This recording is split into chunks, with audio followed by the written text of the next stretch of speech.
Hi everyone, আসসালামু আলাইকুম। Welcome back to my channel Shimla's stories.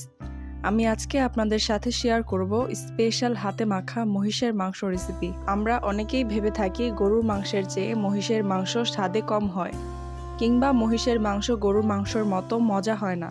তবে আমরা যদি সঠিকভাবে এই মহিষের মাংসটা রান্না করতে পারি, তাহলে কিন্তু কোনো অংশেই স্বাদে গরুর মাংসের চেয়ে কম হবে না। চেষ্টা করেছি খুব সহজভাবে আপনাদের সাথে রেসিপিটি শেয়ার করার। চলুন তাহলে দেখে নেওয়া যাক এই স্পেশাল রেসিপিটি। আমি এখানে মহিষের মাংস নিয়েছি। মহিষের মাংসগুলো দেখতে এরকম হয়। তো মাংসের টুকরোগুলো আমি মাঝারি সাইজ করে কেটে নিয়েছি। তারপর ভালো মতো ধুয়ে পানি ঝরিয়ে নিয়েছি। আপনারা আপনাদের পছন্দ মতো মাংসের পিসগুলো ছোট বড় করে নিতে পারেন। এবার 2টা তেজপাতা মাঝখান দিয়ে চিড়ে দিয়ে দিলাম। আর দিয়ে দিলাম 2টা দারচিনি। এবার দিয়ে দিচ্ছি 4টার মতো এলাচ, মুখটা ফাটিয়ে দিয়েছি। আর দিয়ে দিলাম 5-6টার মতো লং। এবার এখানে 1 কাপের মতো পেঁয়াজ কুচি দিয়ে দিলাম।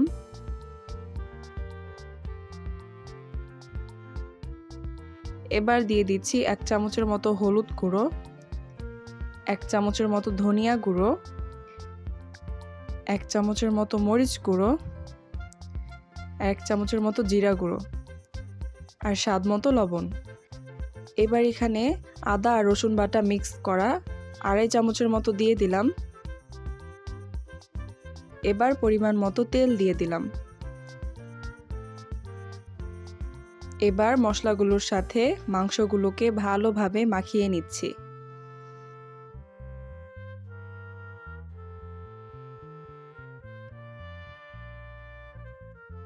মশলার সাথে মাংসগুলোর মাখানোর উপর নির্ভর করছে আপনার রান্নাটা কতটা টেস্টি হবে।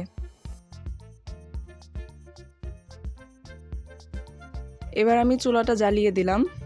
এবার এখানে হাতটা ধুয়ে পানি দিয়ে দিচ্ছি সামান্য পরিমাণ।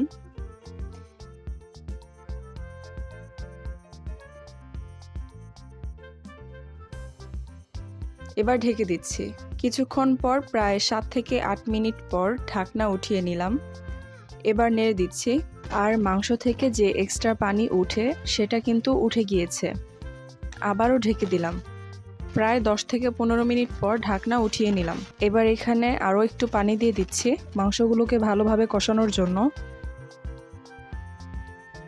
এবার নেড়ে দিয়ে ঢেকে দিব। চুলার আঁচ মাঝারি থাকবে। আমি মাংসটা অনেকক্ষণ সময় ধরে কষিয়ে নিব।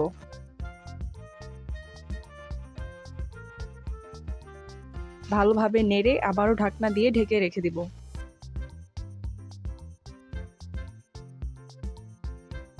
আবারও নেড়ে দিচ্ছি।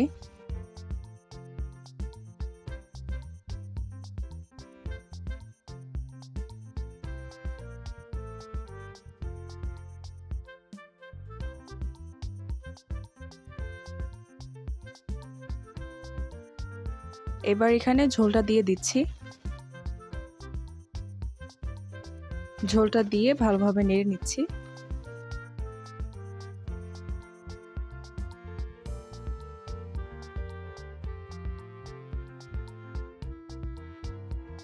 আর দিয়ে দিচ্ছি 4-5টার মতো আস্ত কাঁচামরিচ। এবার ঢেকে দিলাম। 5 থেকে 6 মিনিট পর ফিরে এলাম। এবার নেড়ে দিচ্ছি। আবারও ঢেকে দিলাম।